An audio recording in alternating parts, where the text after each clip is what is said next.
We are live. Greetings, everyone, and welcome to another Educator Innovator Hangout on Air. I am the host for this Hangout. I'm Singita Shrestova, and I'm the Research Director of the Media Activism and Participatory Politics Project based at USC, and I'm here with my colleague, Henry Jenkins, also based at USC. The Hangout is one of a series of June webinars tied to the National Writing Project Letter to the Next President 2.0 Summer Make Cycles. Letters to the Next President engages and connects young people aged 13 to 18 as they research, write, and make media to voice their opinions on issues that matter to them in the coming election. Today's discussion focuses on the topic of voice to influence, educating for participatory politics. And before I turn it over to Henry here, I just have a quick note. For those of you watching this Hangout live, we encourage you to post your thoughts, ideas, and questions via the Q&A feature embedded in the video player. Or you can also tweet questions and follow along using the hashtag #ToNextPres with a Z. We'll be live tweeting this conversation at innovates_ed. And I'll turn it over to Henry to give us a little context. Okay. So the panelists you assembled here all are contributors to a special issue of Journal of Digital Media Literacy that is coming out later in this month, that's focused around the theme of from voice to influence. And this issue took shape because Sangeeta and I are co-authors, among others, of a book that's just come out by Any Media Necessary, the New Youth Activism. We are part of the MacArthur Foundation's Youth and Participatory Politics Research Network, which is a sister to the Connected Learning Research Network, also funded by MacArthur. So the intersection between those two research networks has really has been this question of voice to influence. As we're seeing young people express themselves in a variety of ways online, certainly their uneven access to technologies, uneven access to literacies, uneven access to mentorship and opportunities to participate. So those are challenges right there. But we're seeing a variety of groups push young people to express themselves politically, socially, culturally through the new media environment. As they do so, the question is, when does that have an impact? What is the influence of this? We can certainly point to spectacular examples from Black Lives Matter, to the Occupy movement, to the support that Bernie Sanders received in this last election cycle of young people taking political action. But we still don't know as much as we should about when that action is simply frustrating, when young people feel disempowered having put themselves out there, when they feel intimidated or shut down by their exposure to the political process. An essential question for us in this room is, what does this mean for educators? How can we think about the teaching process? How can we think about bringing some of those experiences from outside the classroom into the school? And how do we think more seriously than we have so far about both voice and influence in the context of, say, public schools, which often are deeply repressive spaces, or can be, of the voices of both teachers and students? So with that, I'll turn it back over to Sangeeta. So to get the conversation started, I'm going to ask each one of you to introduce yourselves. Given the number of people, we'll keep these introductions fairly brief, and hopefully we'll get to know one another more through the conversation that follows that.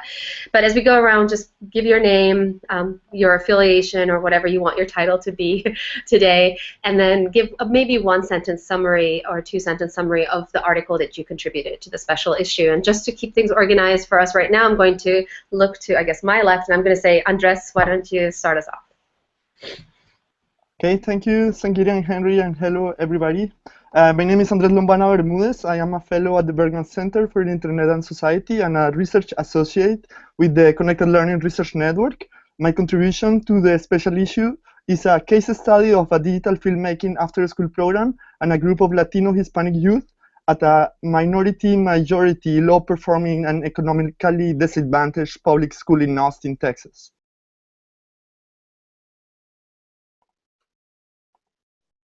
Our phone is ringing, but I'm going to take us off mute and just say, maybe Ashley, go ahead. Sure. Hello, I'm Ashley Lee, and I'm a doctoral candidate at Harvard Graduate School of Education, and I'm representing my wonderful co-authors and colleagues at Project Zero, Carrie, Margaret, and Danielle, the core question for our study was, how do young people use social media for civic dialogue? So we really went into nitty-gritties of how young people are leveraging social media to talk politics. Great, and maybe Eric and Paul, maybe one of you can go first, and then one of you can provide the introduction to your joint article. Sure. So my name is Paul Mihailidis. I'm associate professor at Emerson College in Boston and co-director of the Engagement Lab. And the paper that Eric and I wrote is called "How is that useful exactly? Civic Media and the Usability of Knowledge in Liberal Arts Education." And I can let Eric say a few lines about it.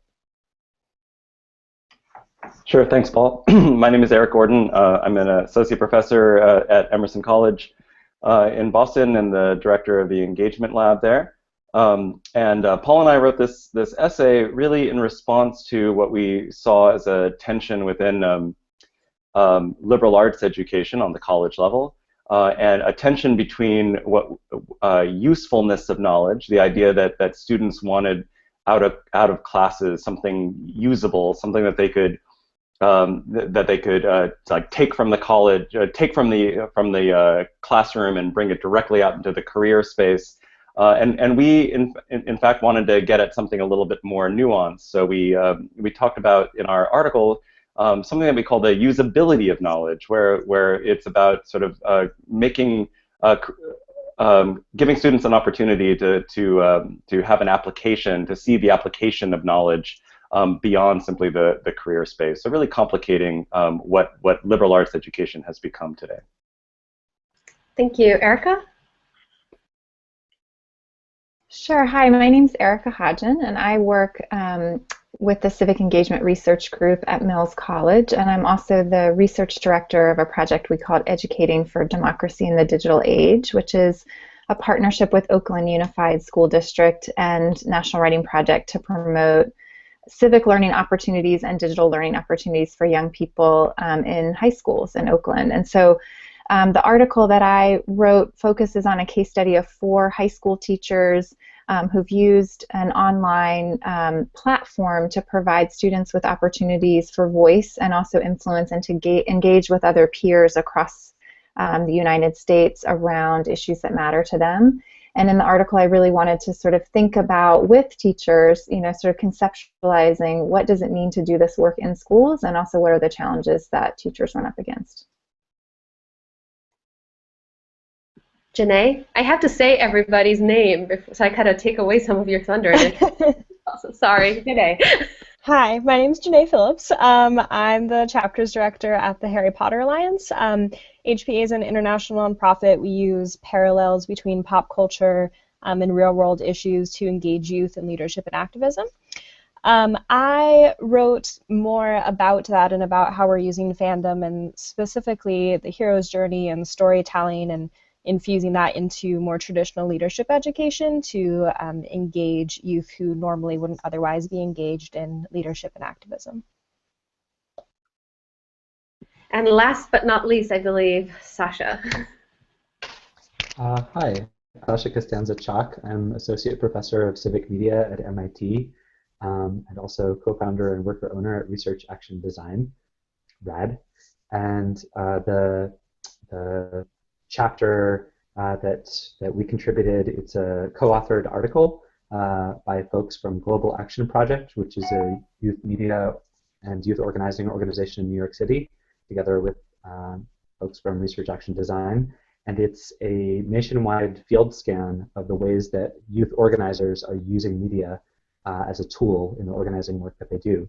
And it's based on focus groups with about 50 young people and youth organizers, and a survey, a nationwide organizational level survey, with 166 youth organizers who are respondents from about 106 organizations around the country in both urban and rural communities.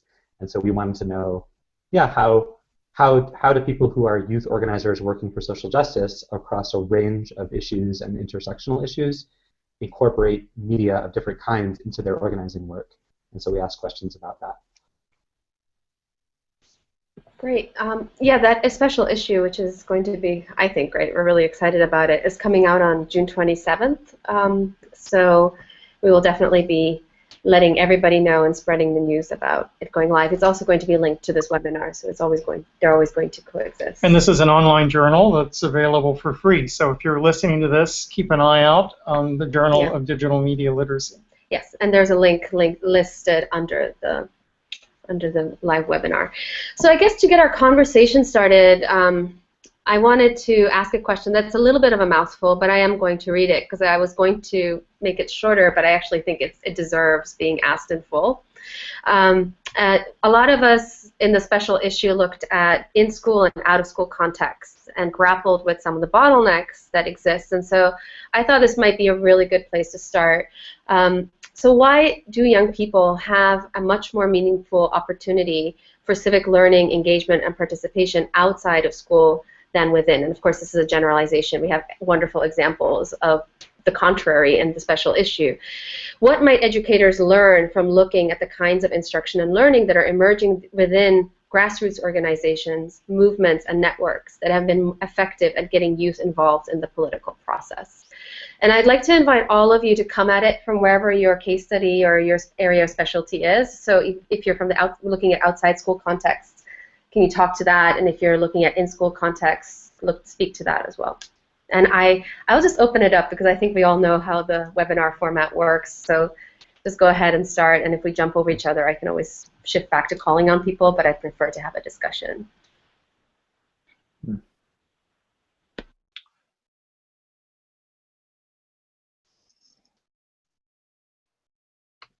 Oh.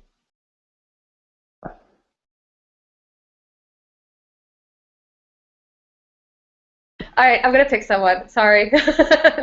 Anybody want to start us off? Wave your hand, and then otherwise I'll just do the classroom thing. I can start. Hey, thank you, Paul. All right. Yeah, you're welcome. So it's a complicated question. I think we're all pausing to create real deep and meaningful answers for you. So I think for me, I think our paper looked at the notion of liberal learning in institutes of higher education, and I think there's a few things that I can hopefully start this conversation off, and my answer will be part and parcel. But the first, obviously, is there are a lot of constraints now in higher education that are, I think, weighing down the system or the space of formal liberal learning in higher education to make it more dynamic and adaptable and responsive. And part of that is the skills and dispositions that educators need to be more dynamic in their learning. There are a lot of pressures on universities to mark themselves as kind of spaces of usable knowledge where skills need to translate into a careerist focus. And there might be less opportunity to engage in the type of meaningful civic learning that we hope anchors these spaces of higher education. And I think thirdly, and what we found was that that the technologies and the way that they're progressing are allowing for real kind of agile engagement at the fringes of I think all institutes of education. And that's organizations and groups and movements can be kind of more, they can take more risks, they can be more adaptive. It's not tied to the structures for assessment and feedback that universities are. And those are some of a few, just to start us off, I think a few of the constraints that we're putting on institutions to be as adaptive as organizations have been. I'm happy to build off of that and just jump in. And I would say, similarly to, I'm sure, what Paul and Eric looked at, the study that I focused on and also the group that our work does is really working with educators in K through 12 schools. And I think those constraints are equally as limiting in the current context. I think, as a former teacher and also working closely with teachers over the last number of years, we all see how much they have to juggle. And I think with high stakes testing and, you know, with whatever form this sort of pressures take, I think teachers are juggling a lot in the in-school context, and so that has pushed out many things that don't fit into what might be termed as college and career ready. And so we have been finding, you know, if there are ways to work with educators or teachers to really think about college career and what we're calling community ready, that it's really important for us to sort of think beyond the sort of limiting scope of also what is considered community ready or what's considered civic participation, that it's not just about voting. And I think for K-12 education especially, because young people are often not old enough to vote, then I think it's also important for us to really think about what do we mean by civic learning, what do we mean by civic participation in sort of how we talk about it in a mainstream way. I think it's often really limiting. And so really thinking about non-institutional forms of ways that young people engage, and how our schools in particular, can they help young people have opportunities to engage beyond the sort of voting institutional forms. And I think, Sangeeta, you sort of mentioned this, and I'll just say this briefly, but I'm excited to talk about this more with everyone, that while I think, you know, often we don't see this in schools, I think I'm also really excited to think about where is it happening in schools. There are pockets where it is happening, and there are innovative educators who are doing this amidst everything else they're juggling. And so how can we highlight that better? One, how can we share that out, and how can we connect educators across different contexts to be able to do this more and to really innovate? Because I think people, from my experience, you know, I think teachers are eager for this, but they need time and space and support.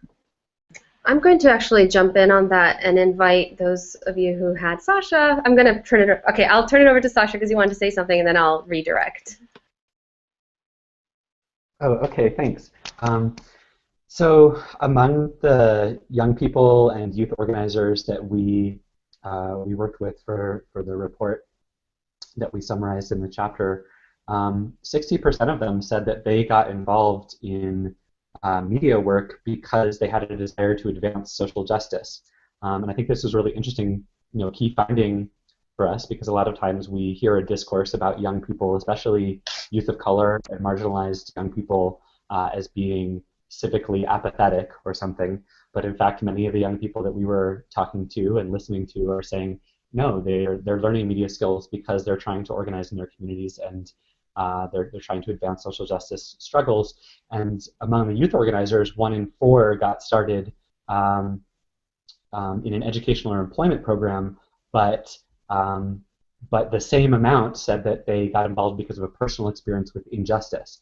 And so I think in terms of the question about, you know, why does this happen in out-of-school context rather than in school, unfortunately for a lot of young people, especially queer, trans, and gender nonconforming youth of color, school's not necessarily a place where you get to exercise your desire to advance social justice. It's a place where structures of oppression get reproduced on you and your body. So if you're a gender nonconforming young person, you might be struggling to try and get access to a bathroom that you feel, you know, safe, that you can use, or you might be struggling to keep out of being pushed out from your school into the school to prison pipeline, especially if you're a black youth, or especially if you're a trans youth of color, right? So schools, unfortunately, for many young people, are sites where white supremacy and heteropatriarchy are being reproduced, and they're experiencing injustice and oppression, rather than a place where their desire to contribute meaningfully to creating a new, more liberatory world is being reinforced. So the place where they find that is out of school, and in social movement networks, and in family groups, and in community contexts. Yeah, thanks. Yeah, and along those lines, I actually wanted to maybe, Janae, because you're also looking at an out-of-school context, I think, right? So you're working with educators now, but just kind of provide context or more of a perspective on what Sasha just shared. Yeah, I think that, you know, we see similar numbers, I suppose, in our groups where, you know, we had 75% of our chapter organizers saying that this is the first time they've ever participated in activism, but, you know, about half of them are saying that they joined either because they were connected to fandom and wanted to get more involved in that, or because they wanted to make a difference. And we hear a lot that they like bringing those two things together. But I, like, kind of building on what all of you have said, because I think the way it comes together is I have heard a lot from teachers and even from some other nonprofits that there's a lot of fear and nervousness when you're beholden to different stakeholders than other nonprofits are, that you're working within limitations that nonprofits like HPA are not working with, and so that is really limiting on how comfortable you feel being creative or trying new systems or being even able to try new systems. And I think that accounts for a lot of it in kind of this vein of we're looking at these big institutional things and participating in part of the oppression, but also just, I have this stakeholder who I don't know if they're going to let me do something more creative, or they might take away my funding, and there's just all kinds of complications in that mode. So Andres, I think this is a perfect segue actually for you to share some of what you found in your study. Yes, I was wondering after listening to Sasha actually that, I mean, this liminal space of the after-school programs is kind of interesting because these after-school programs are based inside schools. So but however, they manage somehow to open these opportunities to groups of interest to get together. You got this variety in this high school that we were doing research in the fringes of Austin. We encountered a variety of after-school programs of different groups, including like from video games to digital filmmaking, theater, dance, languages, and it's interesting because it is precisely these groups of that are promoting digital technologies, right? Where a lot of students of color are also like being attracted and getting together with their peers. However, because in these schools, low-performing and minority-majority schools, they are also promoting this workforce readiness with the technology. There is a misbelief somehow that you could create these pathways to digital filmmaker or video game as just an experience that takes place in after school without actually connecting the students with mentors or doing something that is more like a structure. So what we found is like a lot of engagement of these youths doing a video game or producing a film, but lack of connections with civic organizations or with mentors who could guide them after the program. So I think that's an interesting point of to consider. It's just like after school programs could be like a great opportunity for this engagement, civic engagement inside the schools, that somehow teachers, especially for low income youth of color, they are looking at them as, oh no, we have to place them in the pipeline of something like workforce for filmmaking or video games, but it's not as easy as we know. Like the lack of diversity in their networks creates these gaps that after they finish high school, they cannot easily bridge. And that's something that it happened in my case study, that I worked with youth who were very enthusiastic about joining the creative force, especially in a city like Austin, but they couldn't bridge the gaps and encounter these the divides, the actually socioeconomic divides that go beyond high school if you are not prepared to go to college or to follow a career. Mm-hmm. I'd like to say something.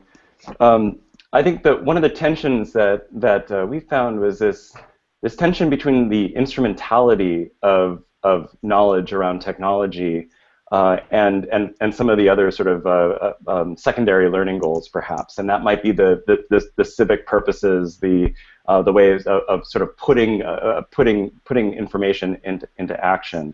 And I think this is complex, because for the student, the idea of learning using technology and making a career out of it is really important, and institutions are there to support that child.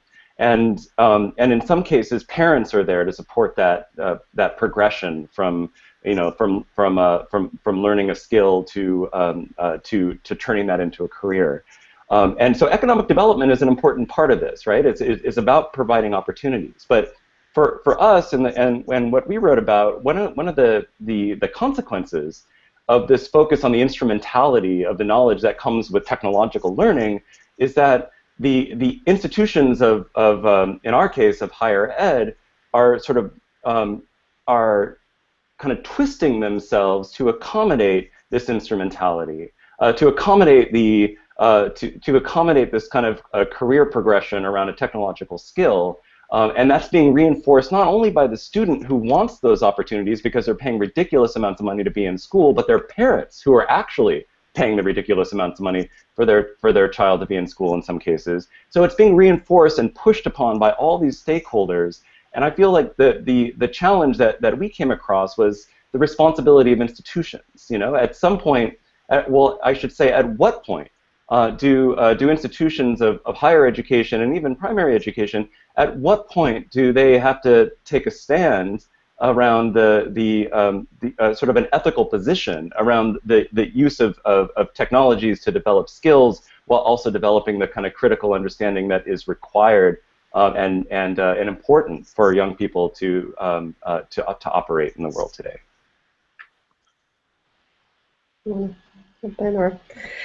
Any other thoughts on this strain of? Yeah, sure. So at Project Zero, we conducted surveys and interviews with 40 young people who are civically and digitally active between the ages of 15 and 25, and all of them living in the U.S. actually. So our sample was U.S. based, and for this study, we specifically focused on 15 young people who really use social media heavily to engage in civic dialogue, like I said before. And sort of the issues they were engaging sort of range from the Israel-Palestine conflict, racism, LGBTQ issues, environmental issues, so a wide range of issues. And what we found in our study was that when it came to civic dialogue, young people were able to sort of employ a wide range of different strategies to advance their causes and push their agenda. But when it came to meaningfully engaging with different and especially conflicting points of view, young people tended to withdraw or at the very least struggle a lot. So part of the question is, where are young people getting supports to engage in these online dialogue about civic issues? And what we sort of found was that there were a lot of, there's some gaps. So basically, a lot of school-based civic learning experiences were fairly infrequent, so especially those providing support around online civic expression. And the story was where we had was, you know, a lot of, this is a space where self-directed learning dominates when it comes to civic dialogue. So while a handful of young people spoke about receiving direct support either online or offline for their online activities, most learning sort of took place through observational learning or by directly engaging through experience.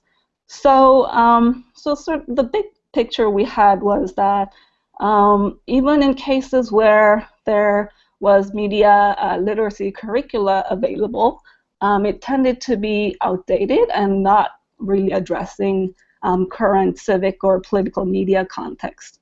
So there were some gaps in educational support structures that education structures could potentially provide. So that was one big finding of our study. So for our book, From By Any Media Necessary, we really were looking mostly at groups that operated outside of the formal educational structures. And what we found there, I think, was that these organizations this youth who were aligned with organizations, movements, and networks had more scaffolding in their ability to articulate their civic goals, more support, and identifying the right people to direct their energies toward, more visibility within those communities, better models for how to articulate their causes. a number of ways they got support that wasn't there for these kids who were left totally on their own, with neither the support of school nor the support of organizations or after-school programs. So, you know, and lots of young people are finding their way into those spaces where they are doing signing a petition, creating a meme, sending things through Facebook or Twitter, or making YouTube videos or whatnot. But if they don't have a community of support around them, they're less likely to be able to sustain that activity. And we, you know, in our work, we talk about Nerd Fighters, we talk about Harry Potter Alliance, we talk about Dreamers and American Muslim Youth and Invisible Children and Young Libertarians, all case studies of very different political groups, but all supporting that. The second part of it is that there really was a divide we were seeing between those groups that knew going in that they were facing opposition. Let's say the Dreamers or American Muslim Youth, who did training internally about how to face contentious politics, how to rebut charges directed against them, how to argue on behalf of their own case, and some groups that are more consensus-driven, who really assumed the world would share their point of view and were ill-prepared for the pushback that came. And in the book, The Invisible Children example around CUNY 2012 was a spectacular example of a group that had really empowered voice, but didn't necessarily think about how to prepare those young people for the challenges or critiques that might be levied against their position. And that's where I think we see the school-based stuff maybe having a little more emphasis on traditional notions of rhetoric or argumentation, offering something to young people involved in political speech that some of the after-school groups haven't necessarily provided their members. Yeah, that's something that the HPA has been working on recently, kind of speaking to that point of this lack of experience or ability to deal with those contentious conversations and situations. I think everyone's probably heard or seen tales of, you know, the internet discourse getting, you know, nasty quickly because there's kind of a lack of skills on how to have those conversations in a positive way. And so HPA has been specifically working on developing community guidelines and promoting these discussions about what does it mean to have those conversations and how do you be a citizen of an internet community and how does that actually work? Because that was such a gap in our members that we've been kind of trying to fill that gap ourselves with our messaging. I think Erica wants to say something. Is that what I'm seeing? I can hold off though. No, go for it. Okay. Well, I just wanted to say, because I think a couple people have brought this up, and I know this touches on, Janae, what you're talking about, what Henry mentioned, and I know this is connected to Ashley and her group study. But it was really interesting to sort of see how in a school context the teachers that I worked closely with were able to really create opportunities for young people to be part of an online community that was really focused on dialogue and civic expression, because we do often see this more out of school. But I think with the study that I focused on, there were teachers using this platform called Youth Voices, which was actually started by National Writing Project teachers in an effort to bring their students together with other classrooms, so sort of going beyond the classroom walls in the school, that, you know, educators are connecting from New York to California to Utah and very different communities and different populations of students. And so we've seen some really interesting connections between students in really being part of an online community in a much more scaffolded context. And there's a lot more support from teachers, while at the same time young people have their own account. They're able to go on and really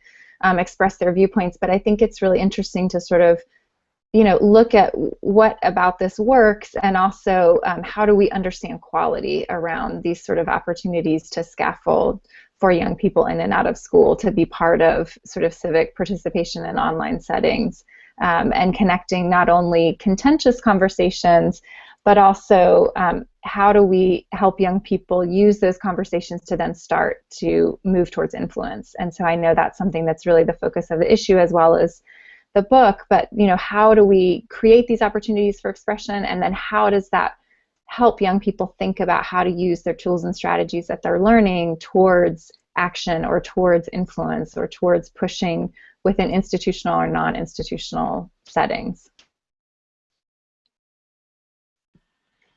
Any other thoughts on this particular strand? Wave your arm or some nod or lean forward. Oh yeah, go Paul.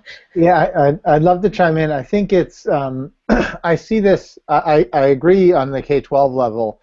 Sometimes I see when I'm in the secondary schools or talking to educators, there is, it's that idea from voice to influence is almost one that's very risky. I think at least in the public school spaces, there's a lot of external influences on teachers. While they can, Youth Voice is a great example of teaching them possibly about engaging across schools and around different issues, but taking that to a sense of kind of participation or advocacy or activism, I think it gets quite muddled, and a lot of teachers worried about parent feedback and worried about the diverse backgrounds of students and having to navigate that. So it almost seems to me, at least in that space, that it's a bit there are some more structural constraints that keep it at maybe that voice space, which is not necessarily a bad thing. And I'll just say quickly on the higher education level where we looked at, where there's no at least not yet, there's no real constraint or barrier to having the learning and the engagement be situated in a form of kind of active community-based work that is helping speak to power and teaching about well beyond the notion of voice. But I think that it works in specific places, but that overall what we were arguing is that a majority, not a majority, but from what we've seen, a number of students are really just interested in that whole notion of learning the skills they need to know to go advance their work. And you do get great activists. I'm making generalizations now, but I think the default seems to be that the university at least is serving that function far more than it is about prioritizing the notion that media is about speaking back to power, overtaking power, disrupting dominant systems. Sasha, go ahead. Yeah, this is such a great thread, and I'd just like to jump in on some of what Paul was just saying with I totally agree that there are so many structural constraints, especially in the high schools, sort of blocking teachers from supporting young people to be involved in social movements and to use media in that context. But there are a couple counterexamples that came from the work we were doing that I think is really, really kind of interesting and valuable to add to the conversation. Specifically, a lot of people talked about the importance of intergenerational relationships and in the movement work that they were doing, and that includes in education. And so what's interesting is that some of those same forces that are being imposed on high school teachers from outside the system, right? So the neoliberalization of education, teach to test, defunding of public schools, those are things that affect teachers, and they also affect the young people in the public school system. But there are a few interesting cases where young people are making media in the context of student-led movements to support teachers in their struggles against some of those processes. And specifically, I'm thinking of what's been happening in Philadelphia with the Philly Students Union, who've been supporting Philly teachers around fighting defunding of the schools there. Something similar has happened in Detroit, where the crazy system that they have there, where they had an elected state-level takeover of public services, and that included a process of choosing to shut down a number of the Detroit schools. That was being fought by community members, by young people, and also by teachers. And also in Boston, just recently, this last spring, there was a series of student walkouts, which were partly around defunding, public education. So there are contexts where I think teachers and young people, at least at the high school level, can be in common cause in social movements against the neoliberalization and defunding of the public education system. And there you see some really interesting media production activities happening, often led by the young people, and not necessarily explicitly, but at least tacitly sort of supported by the teachers who are also involved in those movements. So we've identified issues, bottlenecks, opportunities, instances where things work, places, does voice work better inside classrooms, influence outside of classrooms, like that we've talked about those. But in the last, let's say, 15 minutes that remain, I would like us to pivot towards thinking about what our recommendations would be. Because many of you really spent time, and we've already been dropping some. You've been dropping you've been using examples and sharing examples of things that have worked. But if we could maybe really focus in on what our recommendations would be, should we be, if like in a context where we might be able to pass these on to somebody and say, please do this, for finding ways to bring civic learning into classrooms in new ways. Yeah, perhaps I can just follow up that with I mean, actually connecting with what Sasha was saying about the context, and I think this is what perhaps teachers and everybody working with youth has to be like very like in tune or and on the radar, or keeping on the radar. What are those contexts that will spark the civic engagement right away, right? Like these specific situations that will allow them to go beyond the somehow the neoliberalization of the education and the use of technologies just with this kind of work readiness, productivity, and have something that puts them on a place of opposition and questioning power, right? Like how would be like young people in a position, they are using their voices already, so how do you bring them to those contexts and those conversations right away? It's something that needs to be very fast. You cannot wait, right? It's just like Saturday happened this thing in Orlando, just be ready to have a conversation around those issues and what it means, or things like that. Teachers need to be tuned to what is going on now in social media and civic media, because those are the contexts where students can actually experience the flow and the liveness of this of the technology. Anybody want to follow up with other thoughts about recommendations? I can just add that, you know, something I discussed in what I wrote was just something I see a lot and have experienced in other nonprofits that I've worked with, and they come, how do you engage the youth? And the question it seems like they're actually asking is, how do we get youth to participate in the systems and the structures that we've already set up, and not how do we make things that meet youth where they are and actually engage with the youth. They want youth to engage with them, not the other way around. And I think that's a really important distinction, and something that requires a little bit of risk, a little bit of potentially some more playful thinking of, you know, maybe spending some time on Tumblr or whatever and figuring out, you know, what they care about and the language that they're using, and being able to speak to them in that language instead of trying to kind of force feed or force youth to engage in a system that wasn't built for them. So I think that's kind of my number one takeaway for people, of something that I think could really improve systems.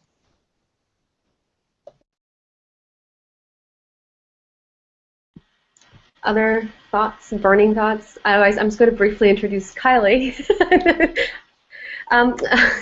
You know, I guess better late than never. So maybe if you could just take yourself off mute, Kylie, and just give a really brief introduction. I know you're coming at this from, like, you don't know what's been going on. Her internet was down. But just maybe give a brief intro of who you are, what your article was that you contributed. Yeah, absolutely. Forgive my tardiness. I'm so sorry, and I apologize. I am Kylie Larson, and I'm a research scientist at New York University. For the last 5-ish years, we've been doing work in all of the MacArthur-funded digital media and learning sites.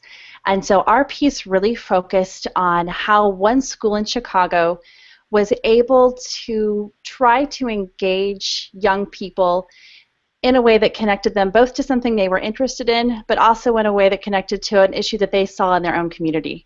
So it tried to create space for them to do some interest-driven learning in a way that also felt relevant and civically minded and engaged.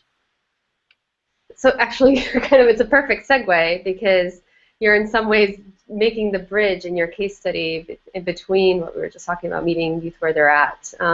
What were some of the pieces of that? Because I remember it was in a way a brave educator that was doing that, right? I think that's right, we had the brave educator question. So maybe can you speak a little bit more to the specifics of what happened? Sure. So in this context, they're an interesting they're in an interesting position because they were actually part of what's called the Hive Learning Network, which is a network of other learning institutions, both formal and informal, throughout the city of Chicago. And so they were really well positioned to be able to tap into some of these existing resources.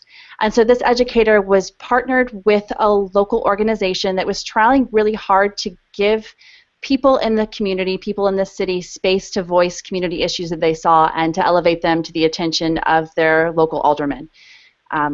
Not a lot of youth were using it, and so they saw this as an opportunity to really say, hey, look, if you've got an issue, let's partner with a classroom, let's get your issue up on here, and let's figure out a way that we can connect you to people who can actually help you make this change and make this difference. So teens would say things like, all right, so there's this abandoned building on the corner, and there's a lot of people who hang out there, and it really makes me nervous to walk by. I feel uncomfortable. What could we do about that?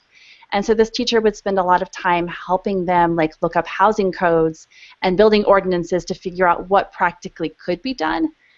I think for me what was the most powerful piece was not just the online piece, because they did all get on and they all shared their projects and they did get support of their community members on this particular website. You could jump on and get likes, so they would share out in their own social media groups. And they had their friends jump on and liked, and random people would come on and like their projects. But they also had an in-person portion where they invited local politicians, aldermen, someone from the mayor's office came, and they were able to present their projects in person and to actually get real-time feedback on ways they could make what they saw as real community needs actionable.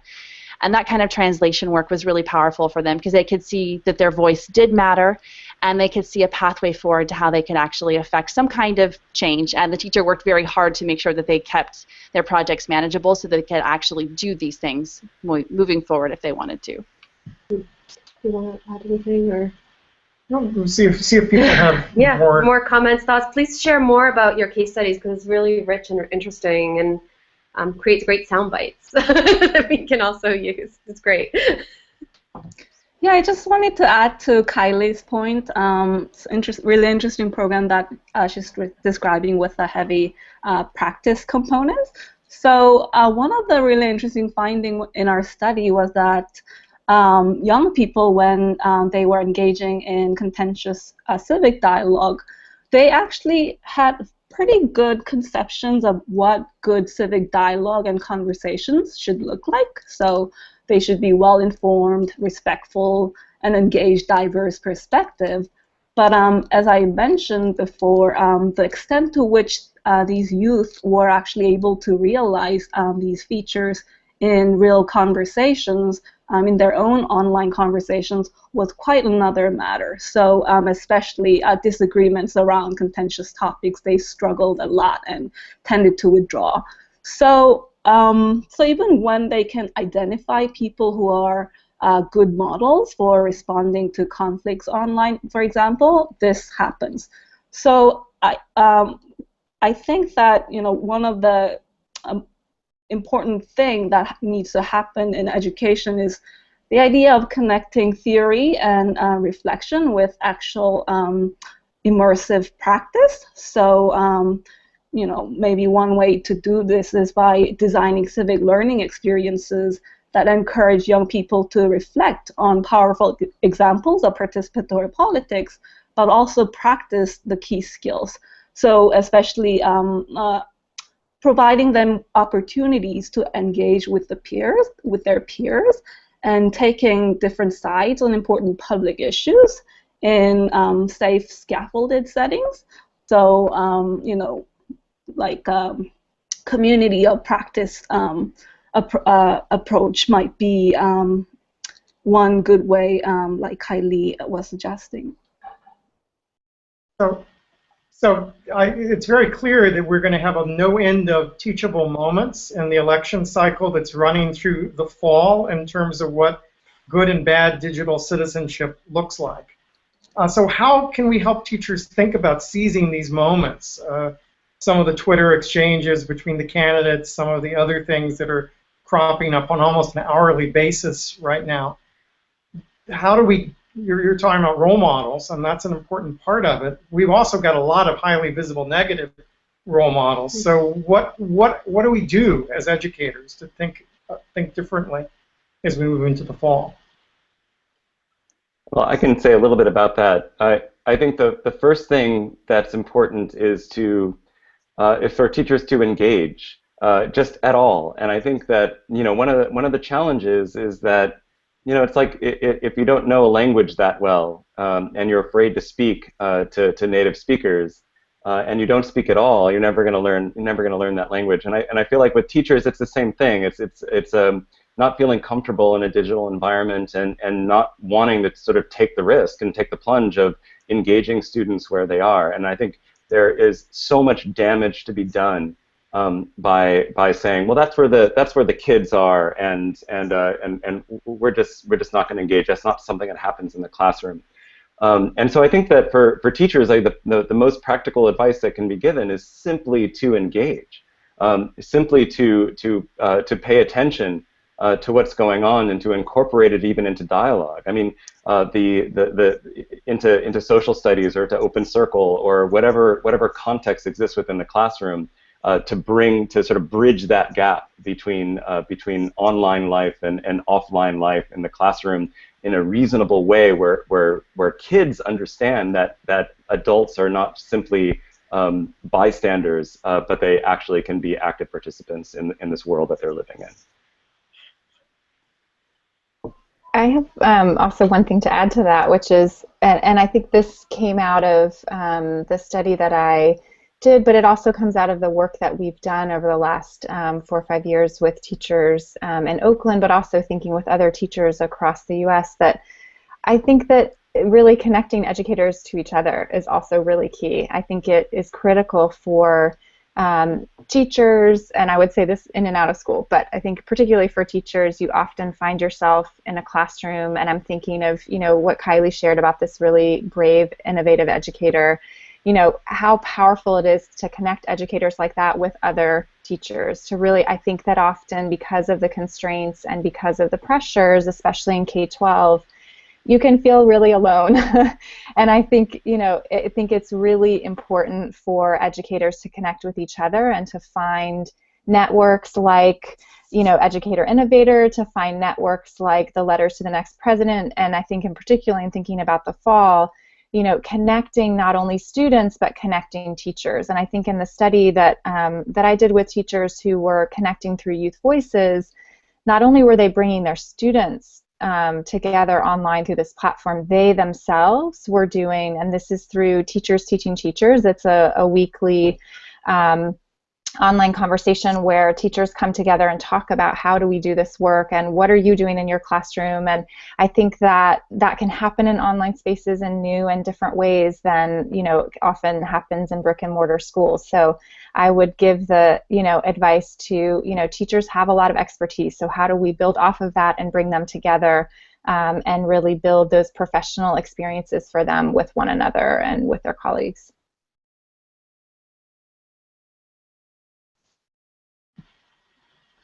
I can add to that if there's time to add to it. So I think, thanks for the thumbs up. I think it's also, I love the idea of modeling, not too top-down prescriptive, this is how you can engage actively, but showing peer teachers, like peer modeling for youth is important. I think peer modeling for educators is important. And I think this, I know the title of the journal is From Voice to Influence, and I think that's really important as we think of an arc of learning and engagement. But I do think, what Ashley said, I've found in past research as well about once the youth dialogue goes into open public spaces, we found a lot that a lot of the negotiations that happen at young and formative ages with youth reinvent themselves. They get nervous about their own knowledge about this or about spouting off their own opinions. And I think one thing classrooms can do, and I've seen this most recently, around the current political situation in middle schools here on the North Shore of Massachusetts, a lot of students are, when I was in them for another reason, ended up talking about how they're shy to express their political views in class because they're unsure of what other students are saying, and they're fearing the risk of how that transcends into the social space of the classroom. That's a pretty large problem, and I think, much like Sasha said, there's good examples for how we can model and facilitate this, and I don't think we should forget about teaching that fundamental space of voice as the first kind of layer towards agency at a formal stage, and then building on top of that. What does voice look like here in a physical space? What does it look like online? And then, there's some great, just very traditional media literacy work. I always say critical engagement with media never equals critical engagement in the community or with society. But in terms of Henry's initial question around what's happening now and what we see out in the sphere, there's some really elaborative opportunities to talk about civility and to talk about the use of digital technologies to advocate meaningful conversation, opinion, and advocate beliefs versus hate speech and bigotry and inappropriate comments. And I think we have to engage them because you have this endless pool of content. It's not easy in the formal space of the classroom, and like Erica just said, that's especially difficult because teachers oftentimes might feel alone. But so anyway, those are some of the things I think about. Yeah, go for it, Tasha. Yeah, I think this conversation has been so great, and everybody's suggestions are so powerful. I just have very briefly, we'll add a couple of small things. One is that I think that for educators who are interested in sort of education as the practice of freedom, as Bell Hooks puts it, and teaching to transgress, I do think it's really important that there are spaces for other people who are involved in critical pedagogy to meet and talk about how they've been doing that. One of them is the Free Minds, Free People conference, which a lot of people have talked about as being a really powerful space for meeting other educators who do that type of work. And another would be the Allied Media Conference, which is actually coming up next weekend in Detroit, which is an intergenerational space where people, including educators and there's a kids track at the Allied Media Conference where people are learning how to use media as a critical consciousness expanding tool, as well as spaces where people talk about higher education and whatnot. So yeah, finding those spaces where people are having those conversations is a key thing to do. Any final burning thoughts? I'm looking at the text I have to rattle off as we go off air, but I don't want to cut anybody off. If you have a burning thing you need to say? Okay, all right, I have 1 minute to do this. So, we're almost out of time, and I want to thank everybody for being here. This was a really great discussion, and I really hope that you who've been watching and everybody will check out the special issue when it comes out on June 27th. At jodml, I believe, .org is the URL for that. If you'd like to keep up to date on future opportunities, sign up for the monthly newsletter at the educatorinnovator.org website. And you can follow Educator Innovator on Twitter at @innovates_ed. Also, please don't forget that there's another way to keep up with the elections, and that is the NextPres hashtag that the National Writing Project has and the project associated with it. And you can see their Twitter account for more information on the Letters to the Next President 2.0. So thank you, everybody, again. It's been a great discussion. I'm glad we had this opportunity to hang out and to actually have people meet each other. So looking forward to the next time.